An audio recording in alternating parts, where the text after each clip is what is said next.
আসসালামু আলাইকুম। এখন শুনবেন সংবাদ শিরোনাম। চিরাচরিত ধারা বদলে এবার সংসদের দক্ষিণ প্লাজায় শপথ নেবে মন্ত্রিসভা। মঙ্গলবার এমপিদের শপথ হবে সকালে। ভারত পাকিস্তান সহ ১৩ দেশে আমন্ত্রণ। আজ সন্ধ্যায় জামায়াত আমির ও এনসিপি আহ্বায়কের বাসায় যাবেন তারেক রহমান। সরকারের পাশাপাশি দল হিসেবে বিএনপিকে সঠিকভাবে পরিচালনার পরামর্শ। নতুন সরকারের সামনে উচ্চ মূল্যস্ফীতি সহ অর্থনীতিতে বিশাল চ্যালেঞ্জ। বিনিয়োগ, কর্মসংস্থান, অভ্যন্তরীণ আয় বাড়াতে নতুন কৌশলের আশা। নাটোরের লালপুরে নির্বাচন পরবর্তী সংঘাতে আহত ৭। সিরাজগঞ্জ শহরের একমাত্র সিএনজি স্টেশন ভাঙচুরের ঘটনায় এখনও বন্ধ গ্যাস সরবরাহ, ভোগান্তি। আসসালামু আলাইকুম। এতক্ষণ দেখছিলেন সংবাদ শিরোনাম, এখন দেখবেন বিস্তারিত। চিরাচরিত প্রথা ভেঙে এবার মন্ত্রীদের শপথ হবে সংসদের দক্ষিণ প্লাজায়। মঙ্গলবার বিকেলে এই শপথ অনুষ্ঠান হবে। এতে যোগ দিতে ভারত, পাকিস্তান সহ ১৩ দেশের সরকার প্রধানকে আমন্ত্রণ জানানো হয়েছে। মন্ত্রিসভার সদস্যদের শপথ পড়াবেন রাষ্ট্রপতি মোহাম্মদ শাহাবুদ্দিন।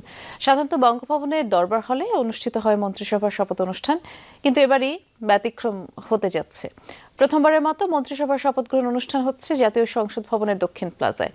একই দিন সকালে শপথ নেবেন নবনির্বাচিত সংসদ সদস্যরা। জাতীয় সংসদ হলো গণতন্ত্রের কেন্দ্রবিন্দু এবং বিষয়টি বিবেচনায় নিয়েই মূলত রাজনৈতিক সিদ্ধান্তে দক্ষিণ প্লাজায় মন্ত্রিসভার শপথ গ্রহণ অনুষ্ঠান আয়োজন করা হচ্ছে বলে জানা গেছে। ১.৫ বছর ধরে জাতীয় সংসদ না থাকলেও সংসদ ভবনকে কেন্দ্র করে বেশ কিছু গুরুত্বপূর্ণ কার্যক্রম হয়েছে, যার ধারাবাহিকতায় মন্ত্রিসভার শপথও সেখানেই হচ্ছে। আর মন্ত্রিসভার শপথ অনুষ্ঠানে আমন্ত্রিত অতিথি থাকছেন প্রায় ১,০০০। এর মধ্যে ভারত, পাকিস্তান সহ ১৩ সরকার প্রধানকে আমন্ত্রণ জানানো হয়েছে। আগের ঘন্টার সংবাদগুলোতে যেমনটি জানাচ্ছিলেন, একেবারে ধুয়ে মুছে যেই পরিষ্কার পরিচ্ছন্নতা কার্যক্রম, পাশাপাশি যে প্রস্তুতি, সেটি তো চলছেই। এই শপথ পাঠ অনুষ্ঠানের প্রস্তুতি সম্পর্কে যদি বাড়তি কোনো তথ্য থাকে একটু বিস্তারিত করে দর্শকদের জানাবেন। আসলে ১.৫ বছর পর আবারও এই সংসদ আঙিনা সংসদ সদস্যদের কি উপস্থিতিতে আবারও মুখর হয়ে উঠবে এবং সেজন্য আসলে সংসদ সচিবালয়ে যারা দায়িত্বপ্রাপ্ত কর্মকর্তা কর্মচারী তাদের ভিতরে এক ধরনের উৎসাহ কাজ করছে। এবং আমরা যেমনটা দেখেছি, ভেতরে কিছু ফুটেজ আমাদের হাতে এসেছে, সেখানে দেখেছি যে নবনির্বাচিত সংসদ সদস্য সেই সাথে মন্ত্রিসভার সদস্যদের বরণ করবার জন্য সব ধরনের আয়োজন কিন্তু এর মধ্যে নেওয়া শুরু করেছে। এবং সেই আয়োজনে আমরা দেখেছি যে তাদের নতুন আইডি কার্ড তৈরি করা, তারা শপথ নেবার পর কোথায় বসে ছবি তুলবেন এবং বিভিন্ন কক্ষ তৈরি করা হয়েছে এবং সেই কক্ষগুলোর কাজ কিন্তু ভোটের পরপরই শুরু করেছে বলে আমরা জানতে পেরেছি।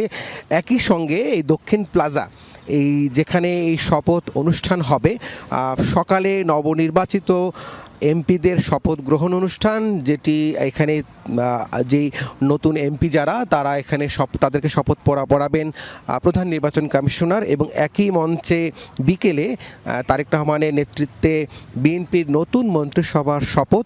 এবং সেই অনুষ্ঠানের মধ্যে আপনি বলেছেন যে সেই অনুষ্ঠানে কিন্তু আমন্ত্রণ জানানো হয়েছে বিভিন্ন দেশের সরকার প্রধানদের এবং এখানে প্রায় ১,০০০ অতিথিদের জন্য বসার জন্য তাদের এখানে আসা যাওয়া, নিরাপত্তা সব বিষয়টি মাথায় রেখেই কিন্তু এই সংসদ সচিবালয়ের কর্মকর্তা, নিরাপত্তা বাহিনী সবাই মিলে পরিকল্পনা তৈরি করছে। যেহেতু হাতে আরও সময় আছে, আরও একটি দিন, আজকের দিন সহ আরও একটি দিন, সেহেতু আসলে মঞ্চের কাজটি মূলত আজ বিকেল থেকে শুরু। নির্বাচনী মাঠের প্রতিপক্ষ জামায়াত ইসলামীর আমির ডাক্তার শফিকুর রহমান এবং জাতীয় নাগরিক পার্টি এনসিপির আহ্বায়ক নাহিদ ইসলামের বাসায় যাচ্ছেন বিএনপি চেয়ারম্যান তারেক রহমান। আজ সন্ধ্যা ৭টায় জামায়াতের আমিরের বাসায় যাবেন তারেক রহমান, এরপর ৮টায় যাবেন নাহিদ ইসলামের বাসায়। জামায়াত আমিরের শফিকুর রহমানের যে বাসা রাজধানীর বসুন্ধরা আবাসিক এলাকা, সেখানে যাবেন এবং নাহিদ ইসলাম থাকেন বেইলি রোডে। তারেক রহমান নির্বাচন পরবর্তী সৌজন্য সাক্ষাৎ করবেন তাদের সাথে। গতকাল নির্বাচন পরবর্তী সংবাদ সম্মেলনে তারেক রহমান সবাইকে ঐক্যবদ্ধ থাকার আহ্বান জানান, পাশাপাশি দেশ পরিচালনায় সবার সহযোগিতাও চান। সরকার গঠন করলেও সাংগঠনিকভাবে দুর্বল হবে না বিএনপি, অগ্রাধিকার পাবে তৃণমূল কর্মীদের প্রত্যাশা, জনগণের স্বার্থ। সরকারের সমালোচনার পাশাপাশি নির্বাচিত প্রতিনিধিরা প্রতিবাদ জানাবে যে কোনো বিতর্কিত সিদ্ধান্তেরও। দলের মধ্যে অনিয়ম দুর্নীতির অভিযোগ উঠলে তার বিরুদ্ধে কঠোর অবস্থান নেওয়ার পক্ষেও মত বিজয়ী প্রার্থীদের। বিশ্লেষকদের পরামর্শ, সরকার পরিচালনা করতে গিয়ে যেন ভোটারের সাথে দূরত্ব তৈরি না হয়। দীর্ঘ 17 বছর পর আবারও দেশ পরিচালনার দায়িত্ব নিতে যাচ্ছে বিএনপি। কেমন হবে নতুন সরকার? আগের মতোই কি সরকারের মাঝে একাকার হবে দল, নাকি এবার ভিন্ন আঙ্গিকে দেখা যাবে বিএনপিকে? জনগণের ভোটে নির্বাচিত দলটি সরকার গঠনের পর জবাবদিহিতা কতটা নিশ্চিত করবে? 17 বছরে যে সাফারটা আমরা করেছি এটা আমাদের মনে রাখতে হবে, এটা মনে রেখেই আমাদের মানুষের সাথে আচরণ করতে হবে। দুর্নীতি বা চাঁদাবাজি সম্পৃক্ত থাকে, ইভেন মাদকের যদি সম্পৃক্ত থাকে, তাদেরকে আমরা সাইড করে ফেলবো এবং তাকে সংগঠনের সম্পৃক্ত রাখবো না। মানুষের ভিতর যে একটা ভিতর থেকে চলে আসছে যে দুর্নীতিটা নর্মাল, ইটস নর্মাল, সবাই করতেছে, আমরাও করব। এই জিনিসটাকে আমাদের পরিবর্তনের জন্য আমরা এই লক্ষ্যে কাজ করে যাব। মাঝখানে এই ছাত্র রাজনীতি নিয়ে একটি ভয়ভীতি কাজ করে। আশা করি সামনের দিনগুলোতে ছাত্র রাজনীতির দেশনায়ক তারেক রহমানের নির্দেশনায় একটা পরিবর্তন আসবে। সিরাজগঞ্জ শহরের একমাত্র সিএনজি স্টেশনে হামলা ভাঙচুরের ঘটনায় এখনও বন্ধ রয়েছে গ্যাস সরবরাহ। এতে করে হাজার হাজার সিএনজি চালিত অটোরিকশা, বাস, পিকআপ, মাইক্রোবাস সহ বিভিন্ন যানবাহন বন্ধ রয়েছে। বিপাকে পড়েছেন যাত্রী চালকরা।